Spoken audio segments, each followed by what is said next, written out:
Hey everyone, it's time for another two-tailed playthrough. This time I'm bringing to you Double Dragon for the NES. Double Dragon started as an arcade game back in 1987, developed by Technos Japan, and the following year was ported to home consoles, including the NES. Double Dragon stars Billy and Jimmy Lee, martial artists who venture into the turf of the Shadow Warriors in order to reclaim their kidnapped love interest, Marion. Now, in the arcade version, you can play co-op with one player as Billy and the other as Jimmy. However, in the NES version, you only play as Billy. There is, however, a mode B, which is more as a versus mode, where you can play as Billy and Jimmy or one of the several enemies you encounter in the game. Double Dragon also features Abobo, the star of the big indie game Abobo's Big Adventure, released for PC last year. But enough talk, let's get on with the game, shall we?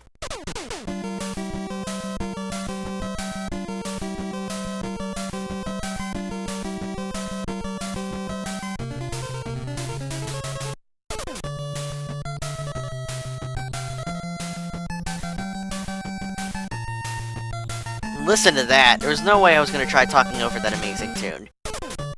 So here we have Mode A and B. Mode A is the story, Mode B is the verses. The story starts out with Marion here getting punched in the gut and carried off by a gang of thuds. Right after that, the game starts and you're thrown right into the action. Here we go with Mission 1. Alright, so here we are playing as Billy Lee, and to start off, all you can do is punch and kick. This first enemy we're beating up is named William, or Will. He's the enemy we're going to see the most of in this game. He's just a generic enemy who does nothing but walk up and let you punch him in the face. Sometimes he'll come at you with a knife, a baseball bat, or even a stick of dynamite, but even with those, he's very easy to take out. Once you take out both of the Williams, you can move on until you face our next enemy here, who is named Linda. Linda here usually comes equipped with a whip, which you can easily disarm from them by knocking them down once and then use against them. Now you're probably wondering why the whip I just had disappeared as soon as I advanced the screen. I'll get into that a bit later when I start talking about the weapons. The enemy here that I'm fighting now is named Roper, and he has a little more health than Will, but he's basically the same, except he likes to throw barrels and crates and boxes and stuff at you. He's capable of doing a little more damage than Will is, but overall he's not very difficult at all. Another thing you've probably noticed is I've been mainly kicking the enemies instead of punching them. That's because your kick has a longer range than your punch does, making it easier to hit the enemies before they hit you, save for when they have a weapon or something like this Linda did and was able to hit me before I could kick her. The best strategy you can have is to quickly kick the enemies before they get too close to you, therefore able to knock them down before they knock you down. Simple enough, right? The noise you just heard means I leveled up. When you level up, you're given new techniques you can do that are activated when an enemy is stunned or when you hit the attack button 3 times. 3 punches will give you an uppercut, and 3 kicks will give you a roundhouse kick. It's activated, it happens automatically. The 3rd kick will be a roundhouse, or the 3rd punch will be an uppercut. When you enter the next screen of this level, you're in this weird area with a conveyor belt. You start off in between 2 ropers. Now this isn't a dangerous situation by any means, but if you're not careful it can turn into one. Once you defeat both ropers, the door opens and out walks Abobo. Abobo is a big muscle-bound boss who has lots of health and does pretty decent damage to you if you let him hit him. He's very easy though, as you can see I just punched him and let him ride all the way to the end of the conveyor belt and fall into the pit to his death. If you can get him on the conveyor belt, just try your best to let it carry him over to the edge, and punch and kick him once or twice until he carries over. That will end the level, and you'll be thrown into stage 2, which is some kind of construction. So here we are in level 2, which, as I said before, is some kind of construction zone, and you start off with 2 ropers on either side of you. And one thing I'd like to mention, it's sort of an unwritten rule of beat-em-ups, it's more like common sense, is never let the enemies surround you. As you can probably imagine, when the enemy surrounds you, you can't kill both of them at the same time, therefore one of them can always wail on you, interrupting your combo, or getting you trapped between the 2 of them, dealing damage until you get knocked out. So of course it's best to avoid getting surrounded if you can help it. When you reach the end of this area here, climb up the fence until you're up on this area, where we'll get our first baseball bat after defeating a Will that carries it. If you can get a weapon, try to hang on to it as long as the game will let you. Weapons make defeating enemies very easy, as you might imagine, as they deal more damage than your punch and kick would, and allow you to instantly knock down the enemy that comes at you. Of course, as soon as you defeat the enemies that originally brought in the weapon, you will then lose the weapon. This is due to technical limitations of the NES that at the time were not worked around.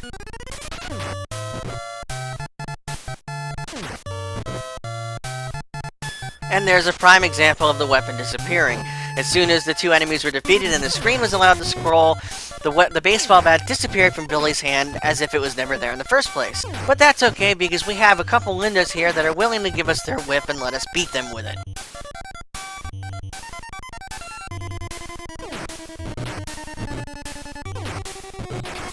Even with the weapon, the computer can sometimes manage to get off a quick punch or kick and hit you with it, though as long as you're not knocked down, you won't lose the weapon and can continue to hit them.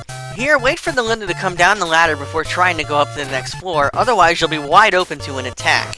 Once she comes down, you can just beat her with the whip or your kick or whatever, and then climb up to the next floor. The jump kick is learned when you hit level 3. Pressing both buttons at the same time would cause you to jump normally, and once you hit level 3, your jump turns into a jump kick. However, once you learn this ability, other enemies, namely will do jump kicks against you, so be careful. The boss for Stage 2 is named Chin, or Chin Tai. Chin is able to hit you from well outside kicking range, however, he is vulnerable to close quarters punching. I'm really not sure how that works. Anyway, keep punching Chin until he's down. Usually you can get him in a loop like I am, and he won't be able to deal any damage to you. However, be careful not to let him get behind you or kick you from afar. After knocking him down a few times, you'll defeat Chin and move on to Mission 3, a forest level. The first enemy we'll encounter here in the forest is a William with a knife. I like to just jump kick him from afar, knocking him down and taking the knife. The knife is a one-time use item that is used by pressing the punch button. Pressing punch will throw the knife, and any enemy it hits, if it's a low enough enemy like a Will here, will be defeated instantly. The move you just saw me do, and will no doubt see me do many times throughout the rest of the game, as I'm doing it right here, is the only grab combo in the game. After kicking the enemy once, Billy will grab the enemy and then pull them down. At this point, you can either press the punch button to throw them over your shoulder, or press kick to deliver up to 4 knee bashes to their head before sending them backward. The kick combo is the most devastating combo in the game, and it can only be done after you have at least 4 hearts. That, of course, only applies to the NES version and other home versions, because in the arcade, you can do any technique you want by pressing the joystick in different directions and pressing punch or kick. In the NES version, however, you can only do new techniques when you level up. You level up by gaining 1,000 points, and your current level is indicated by the number of hearts you have underneath your health meter. The max level is 7, which you will no doubt have by the time you reach the end of the game. Once you hit level 7, you will stop gaining experience, but of course will continue to gain points. Now, as you no doubt noticed, I'm fighting the boss we just defeated in Stage 2. Boss enemies will reappear as normal enemies the further you get in the game, which can be rather difficult when there's more than one enemy on screen. Oh boy, we're at the bridge. The bridge is very difficult, not because of the enemies, but rather because you have to make a jump. Let's see if I can do this. You come up to the jump, here we go, there it is, it's not very long, but the problem is that. See how he hit me there? I got really lucky that I didn't get knocked back into the water and lose a life. That's the real reason why that jump is so difficult. Normally you'll get over it no problem, but then you'll get hit by the enemy on the other side of the screen and get knocked back into the water. They even made it an achievement to make it over the bridge in one try on the Xbox Live version of the game that was released a few years ago.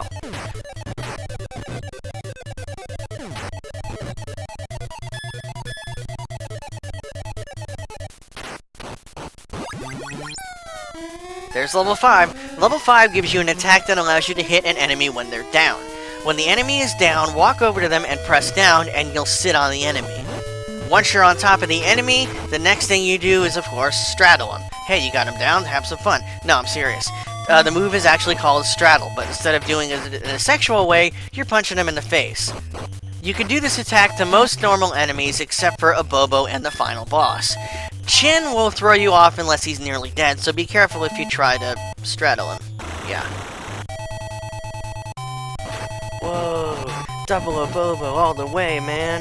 Yeah, I couldn't resist. Basically, we're fighting 2 Obobos at the same time.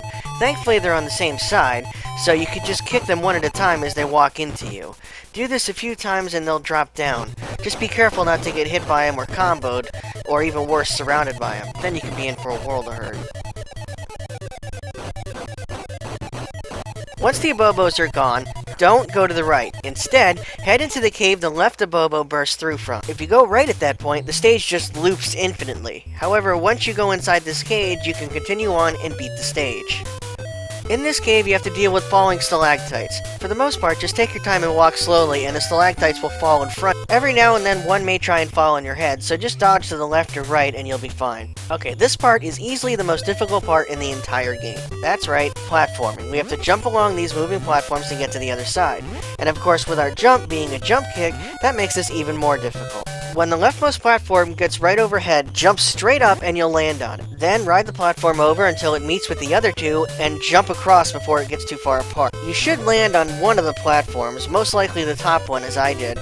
Then just wait until the top one meets the bottom one and jump across. Easier said than done with the clunky controls of the jump kick, but with enough practice you'll get through. Now we have double chins. Not really, I mean the enemy chin, not actual facial. Never mind.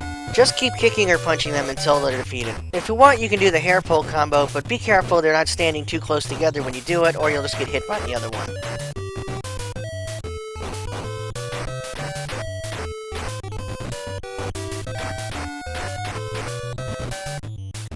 Once the chins are defeated, just go in the door and onto the next part of the stage. Seizure-ific! Now we're in this waterfall area, which for some reason the lights keep flashing. I can only assume it's because of the dynamite being thrown by the numerous Williams you fight. When they throw the dynamite, just stay away from it until it explodes, then walk up and punch him in the face or kick him or however you feel like defeating him. Hey, we hit level 6. Level 6 gives us an elbow punch, and great job there, guy, getting hit by your own dynamite, which the elbow punch, can, if used correctly, can create a pretty devastating combo. Now, once you're done with the wheels here and you get to move forward, walk to the edge of the cliff here and wait for the rocks to fly above you. Then walk off the edge. I find it funny that he makes the same animation as if you got hit by an enemy and knocked down when he's falling down a cliff. Now when you get to the bottom, you have to jump across some small gaps, which isn't too difficult, and of course watch for flying rocks. Then once over the third gap, we get to deal with more stalactites, as well as funny-faced cliff jumping. Once you reach the bottom, a green abobo, apparently he's had some bad seafood or something, bursts through the wall. His new color doesn't make him any more difficult than before. Just keep kicking him as he walks into you and he'll be down in no time. As always, be careful not to get hit by his punch or in a combo, as that can be pretty devastating.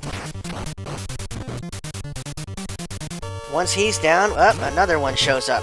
So, just like before, keep kicking him as he walks into you, or jump kick him if you prefer, and then he'll drop sooner or later.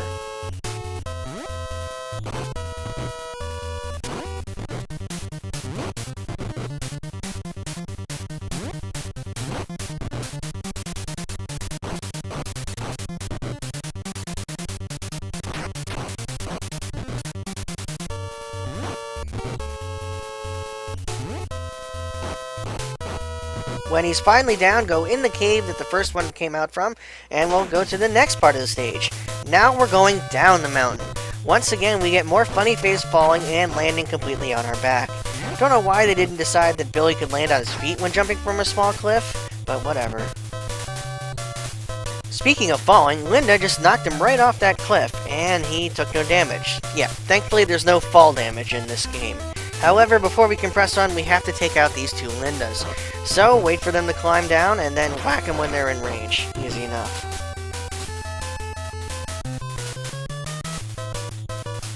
Once those two are done, two more will come out from the cave. So you can either climb up and meet them, or just wait for them to come to you. Now here's the throw I mentioned earlier when we got the kick combo. Instead of pressing the kick button to knee him in the face, pressing the punch button will throw them over your shoulder. Since there's a ledge behind me, it makes it an easy way to get rid of the Lindas without taking much damage. Once those two are done, you can go through the now open door and finally complete Mission 3. That was of course the longest mission in the game. Now on to Mission 4, the last mission of the game. Mission 4 greets us with another great song, and unfortunately, more stage obstacles. Our stage obstacle this time isn't platforming, instead, it's deadly blocks pushing out of the wall to knock the crap out of you. Thankfully, they won't kill you right away, but if you get hit by 4 of them, then you'll lose a life. Make your way across slowly as you watch the blocks go in and out of the wall. When the bottom 2 blocks don't come out, you can quickly run across. Just keep your eye on those 2 and you should be okay. Hopefully you can get through this without taking much damage. Hopefully I can get through this without taking much damage.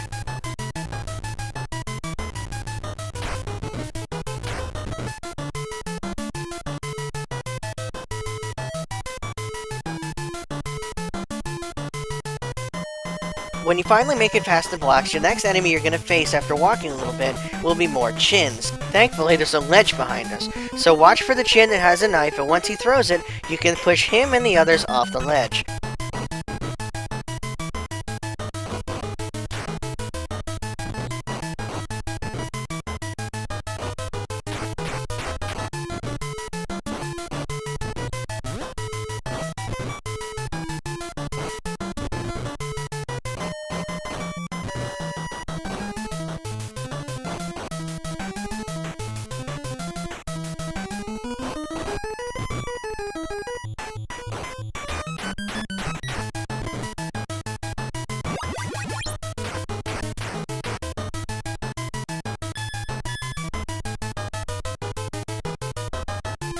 Once the chins are done, walk forward, but be careful as you'll come across a small gap. Jump over it, and then as soon as you land, a Bobo will burst through the wall. No big deal, as we've dealt with him before. Just keep kicking him as he walks into you, and he'll drop in no time. This time, however, be a little more careful as you got a pit behind you, and he can and will knock you into it. I'm sure you know what's coming after you defeat the first one. That's right, another Bobo. This one you can completely skip though, as you just climb up the wall and move on to the next level. Here we have two ropers, which are easily defeated with a few kicks or punches. By now, I'm sure you've noticed that we can only fight 2 enemies at a time, and the enemies are always the same. This is due to the technical limitations of the NES back then, which unfortunately were not worked around. Not sure why this is, most likely because this is only the second game that Technos Japan developed, and they weren't too familiar with the system. Anyway, once the ropers are done, go into the door they came out of, and we'll move to the next part of the stage. Believe it or not, this Will is the only enemy we're going to fight in this stage. Once you take him out, jump to the next platform and then start running across. Another will emerge from the doors, but he just stands there and watches as you run away. Do the same with the next door and just completely skip it and go up the ladder. After that, just jump or fall to the next platform. Ignore the will and go down the ladder and watch as the will waves at you as you go. Unfortunately, we have another moving platform to deal with, but it's much easier because it's going up and down. Wait until it's just about equal with the platform you're standing on and then jump to it. You should land on it pretty easily. Ride the platform up to the next platform and then jump to it and climb up the next ladder. Jump to the next platform you see once it reaches the bottom point and ride it up to the next set of platforms. Here, climb up the ladder and again, wait for another moving platform. Just like before, wait till it gets almost to the bottom before jumping on it, then ride it up and jump off to the right where you'll move on to the next part of the stage.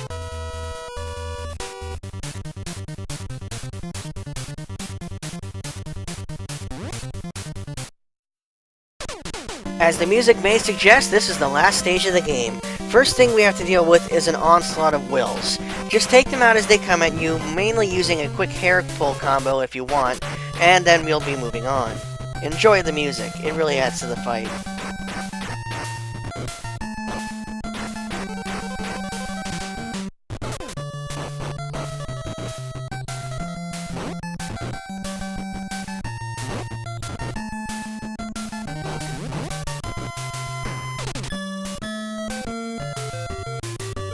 Once all the wills are done, you'll move on to a red carpet where the real final battle begins. A big door will open and a series of enemies will come out to greet you. First up is a Bobo. Take them out just like all the others. He should drop soon after a few kicks. Just be careful not to get surrounded.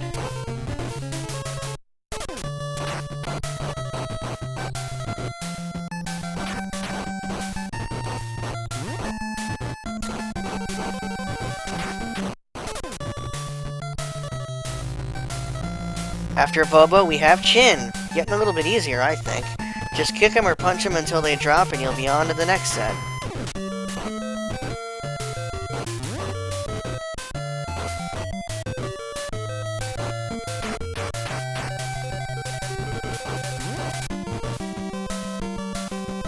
Okay, so I guess that's not a ledge. Oh well, have to take him out normally then.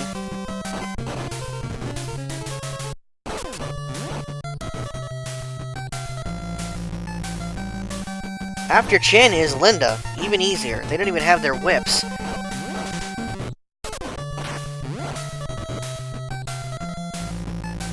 Going down the list is Roper, which shouldn't cause you any trouble whatsoever. Deal with them and get ready for the next fight.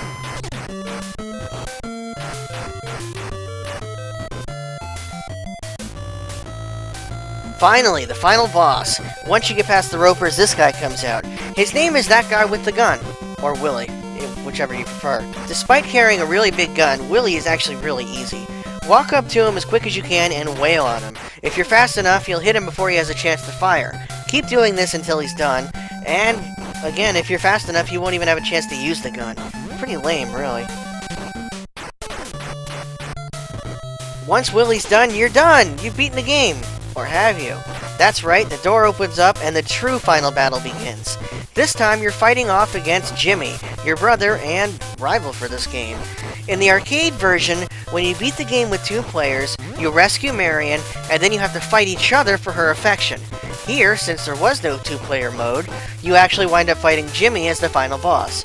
So it was Jimmy behind the Shadow Warriors all along. Really, Jimmy?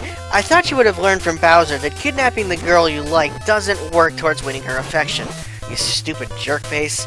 Anyway, just wail on him until he drops. Kicks, punches, whatever. Just know that he has a ton of health and will take a lot of hits before he finally goes down. Be careful not to get into any combos or take too much damage from him, as he knows all the moves that you do.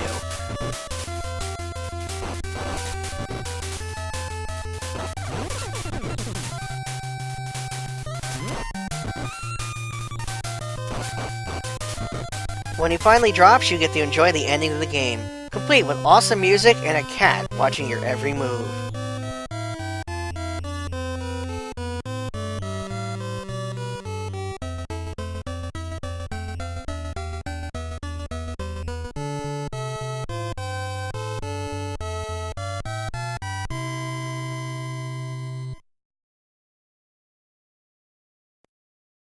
After that, the game returns to the title screen, prompting you to start another game. Not this time, maybe later.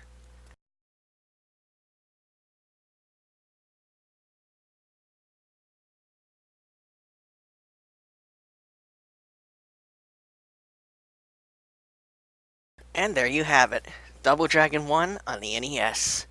Fantastic beat 'em up, one of the first, as I believe I said before, and even though the NES couldn't do what the arcade could, it was still a really great game. I highly recommend playing it if you've never played it before. You could find it pretty easy on Wii's Virtual Console, or you can emulate it easy enough as well. If you want a physical copy, the game runs for about $10 to $15 on eBay if you just want a cartridge. A complete copy, which is of course box and book, will be worth more money, so be prepared to spend some more if you're looking for one. Anyway, that's going to bring another two-tailed playthrough to a close. I actually wanted to get this one up in May, but time got away from me. Sorry about that. I hope you enjoyed it, and thank you for watching.